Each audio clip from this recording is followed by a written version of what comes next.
আউযু বিল্লাহি মিনাশ শাইতানির রাজিম বিসমিল্লাহির রহমানির রহিম। আজকে আমাদের আলোচনা বিষয় ট্যাগ কোশ্চেন। ট্যাগ কোশ্চেন করার আগে আমাদের কিছু বিষয়ের প্রতি এবং জানতে হবে, লক্ষ্য রাখতে হবে। ট্যাগ কোশ্চেন আমাদের করার আগে হেল্পিং ভার্বগুলো জানতে হবে। আমি হেল্পিং ভার্বগুলো লিখে দিয়েছি। Am, is, are, was, were, shall, will, should, would, can, could, may, might, must, has, have, আরও ইত্যাদি অসংখ্য আছে, মোট 23টি। এখানে আমাদের জানতে হবে এম এর কিভাবে নেগেটিভ ফর্ম লেখে। এখানে হলো অ্যাফার্মেটিভ, এটা হলো নেগেটিভ এম। তাহলে এ আর ই এন কমা টি, আরেন্ট, ইজের সাথে একটি এন অ্যাড করতে হবে, মানে যোগ করে is n comma t, is not. আর আর এর সাথে এ আর ই সাথে শুধু অ্যাড হবে এন কমা টি। আরেন্ট, ওয়াজের সাথে শুধু হবে এন, এন যোগ হবে টি। এরকম সবগুলো করবেন। এখানে আমাদের বাক্যটি আমরা করে নিই। Many people hunger after money. অনেকেই টাকার পিছনে লোভী। অনেক লোক কি টাকার পিছনে ঘুরে এবং লোভী, তাই না? তাহলে মেনি, এখানে আমাদের প্রথমে বুঝতে হবে এই বাক্যটি আছে কিতে অ্যাফার্মেটিভে না নেগেটিভে। যদি অ্যাফার্মেটিভে থাকে তাহলে আমাদের এখানে নেগেটিভ ফর্মে নিতে হবে, আর যদি নেগেটিভ ফর্মে থাকে এখানে অ্যাফার্মেটিভ ফর্ম বসবে। হ্যাঁ, এখানে কোনো এই যে আমরা যে হেল্পিং ভার্বগুলো লিখছি এর ভিতর এখানে একটু হেল্পিং ভার্ব নাই। যখন কোনো ট্যাগ কোশ্চেনে হেল্পিং ভার্ব না থাকবে তখন আমরা কি করব, বাক্যটি দেখব এখানে কোন টেন্সে পড়ছে, প্রেজেন্ট টেন্সে না পাস্ট টেন্সে। যখন প্রেজেন্ট টেন্সে পড়ব তখন আমাদের দেখতে হবে প্রেজেন্ট টেন্সের ক্ষেত্রে আমাদের ডু ডাজ বসবে, আর পাস্ট টেন্সের ক্ষেত্রে ডিড বসবে। হ্যাঁ, এখানে তারপর প্রেজেন্ট টেন্সে দেখতে হবে সাবজেক্টটি যদি প্লুরাল নাম্বার হয় অবজেক্ট ফর্মে দে বসবে, আর যেখানে দে বসবে ওখানে আমাদের ডু বসবে। হ্যাঁ, যদি ডু আর ডোন্ট এটা বসার কারণ, যদি বাক্যটি অ্যাফার্মেটিভে থাকে তাহলে আমাদের ওখানে ডোন্ট লিখতে হবে, আর যদি নেগেটিভ ফর্মে থাকে তাহলে ওখানে শুধু ডু বসবে, ডু দে।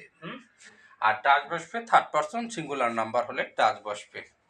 আর বস্তু, প্রাণী, দ্রব্য, সামগ্রী ইত্যাদি যদি বোঝায় তাহলে ইট বসবে। তাহলে এখানে আমাদের মেনি, তাহলে মেনি আমাদের কি এটা যে প্লুরাল নাম্বার। তাহলে আমরা এখন কি লিখবো, don't, D O N comma T, don't, আর মেনি কারণে বসছে দে, টি এইচ ই ওয়াই, দে। এটা কিন্তু দে, তাহলে ডোন্ট দে। পরের বাক্যটা আমরা পড়ব, but money is not valuable as the morality. Relative মানে আসুন আমরা এটার অর্থটা হলো কিন্তু টাকা নীতির মতো। বাট মানে টাকা নীতির মতো এবং মূল্যবান। মূল্যবান কি এটা প্রশ্ন করেছে, তাহলে আমাদের এখানে যদি মূল্যবান নট মানে মূল্যবান নয়, টাকা এবং নীতির মতো মূল্যবান নয়। এখানে আমাদের দেখেন এই যে ইজ লিখছি, দেখেন এখানে ইজ আছে হেল্পিং ভার্ব, এখানে নট আছে। আমরা বাক্যটি নেগেটিভ ফর্মে, আমরা এখানে নেগেটিভ ফর্ম নেব না, তাহলে ইজ এই যে ইজ লিখে দেবো, আই এস ইজ। এবার বাট মানি বস্তু বাচক দ্রব্য সামগ্রী কি বসে, ইট বসে, আইটি, ইট। শেষ, ম্যাজিকের মতো। তাহলে ইজ ইট। পরেরটা লেটস আজ মানি, let us let us let us always keep this truth mind.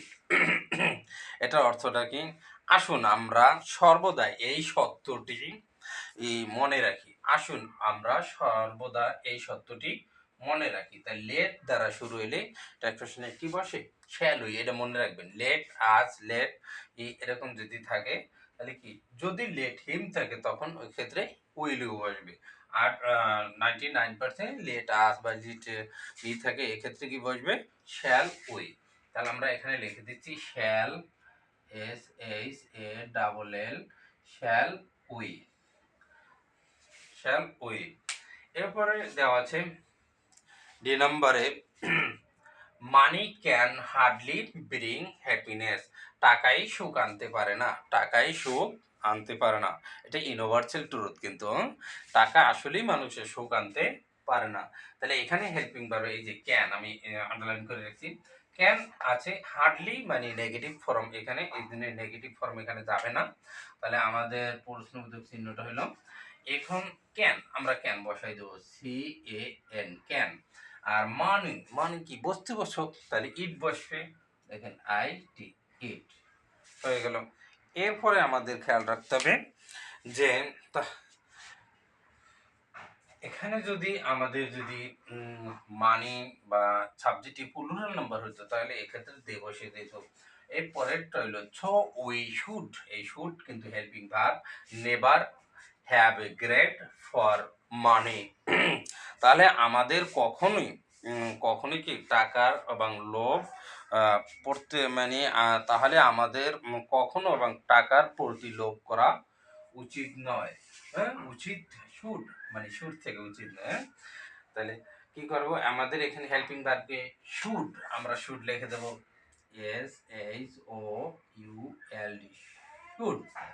আর যদি কোশ্চেনে বুঝে দিচ্ছি আমি একটু, যদি উই আই হি সে দে ইট, হ্যাঁ এরকম থাকে তাহলে কোন সাবজেক্টের দিকে বা বাক্যের মাঝে থাকুক যদি অবজেক্ট ফর্মে কোনো পরিবর্তন নেই, বসে যাবে উই। তাহলে আমাদের এটা বসে গেল, খুবই সহজ। দেখেন, তাহলে আমাদের টেকোশন জানার আগে প্রথমে 4-5টা বিষয় আমাদের যদি স্মরণের থাকে তাহলে আমাদের করা খুবই সহজ এবং স্মরণে রাখতে হবে। আগে হেল্পিং ভার্বগুলো মুখস্থ করতে হবে। এম ইজ আর, আমি বলে দিচ্ছি, am is are, was were, shall will would, have has, can could, may might, must, has have. এবার নিড আছে, ডু আছে, ডিড আছে, এগুলো আরো কয়েকটি আছে, আপনারা বই থেকে খুঁজে নেবেন। তাহলে এখন আমরা যে এই বিষয়টা লিখছি আমি এটার বাংলাটা একটু বলতেছি। তাহলে প্রথম আর একবার বাংলাটা, ম্যানি পিপল হাঙ্কার আফটার মানি, মানে কি এটা এখন অর্থটা কি দাঁড়ায়, আমাদের অনেক লোকই এবং টাকার পিছনে বা লোভে ঘুরে, তাই না। এরপরে হলো but money is not as valuable as morality, কিন্তু টাকা নীতির মতো মূল্যবান নয়, কিন্তু টাকা নীতির মতো মূল্যবান নয়। পরে লেট আস অলওয়েজ এই যে কিপ দিস ট্রুথ মাইন্ড, আসুন আমরা সর্বদা এই সত্যটি এবং মনে রাখবো এবং আমরা কি করব। পরে money can hardly bring happiness, টাকা সুখ টাকা সুখ আনতে পারে না, টাকায় কি সুখ আনতে পারে না। আমি আবার একটু বলছি, money can hardly bring happiness, happiness মানে কি সুখ, টাকায় সুখ আনতে পারে না।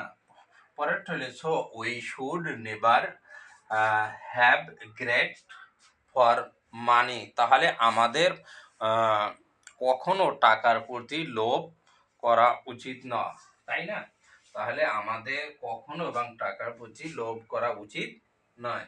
তাহলে আমরা এই বিষয়টি শুধু পড়ালেখার জন্য না, আমাদের এখানে শিক্ষামূলক হলো যা আমাদের জীবন এবং পরিচালনার জন্য, স্বার্থের জন্য, ন্যায় পথে চলার জন্য এই বিষয়টি আমাদের মেনে চলা সকলেরই উচিত।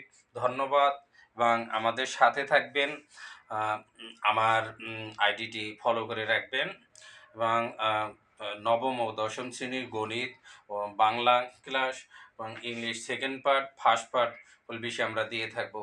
ধন্যবাদ।